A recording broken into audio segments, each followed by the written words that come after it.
L'homme appuie sur un bouton à l'arrière de la voiture, deux tubes matière métallique jaillissent instantanément, puis un liquide est projeté sur le pare-brise de l'adversaire. Le véhicule perd alors le contrôle et chute dans le ravin.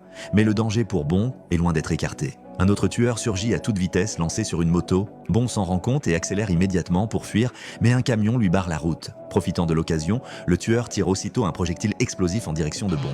Heureusement, Bond parvient à l'éviter à la toute dernière seconde et la bombe finit par percuter le poids lourd. Peu après, un hélicoptère de combat apparaît soudain et ouvre un feu nourri sur Bond. Face à la menace venue du ciel, Bond comprend que la mer est l'endroit le plus sûr. Il fonce alors droit dans l'océan. Sans la moindre panique, il actionne un nouveau dispositif. Les roues se replient automatiquement, des ailes submersibles se déploient sur les côtés et en un instant, la voiture de sport se transforme en sous-marin. Un système d'observation émerge du toit du véhicule, rendant l'hélicoptère parfaitement visible à la surface. Une fois la cible verrouillée, Bond appuie sur le bouton de tir.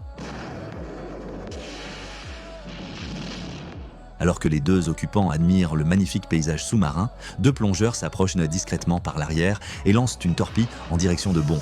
Mais celle-ci manque sa cible. Bond manœuvre aussitôt pour contre-attaquer et une torpille file à toute vitesse vers les assaillants, les éliminant sur le champ. À ce moment précis, un mini sous-marin apparaît derrière lui et lance une attaque rapide. Bien que Bond ne soit pas touché, l'onde de choc provoque une infiltration d'eau à l'intérieur du véhicule. Dans cette situation critique, Bond libère de nouveau un liquide noir, plongeant l'ennemi dans la confusion. Pendant sa fuite, il largue également une mine à détection automatique. Lorsque le sous-marin adverse passe au-dessus, une violente explosion l'envoie par le fond. À ce stade, l'intérieur du véhicule de Bond est gravement endommagé et l'eau s'infiltre massivement. Il n'a d'autre choix que de refaire surface. La voiture qui émerge de la mer et roule sur la plage laisse les touristes bouche bée, persuadés d'être victimes d'une hallucination. Le film s'intitule « L'espion qui m'aimait »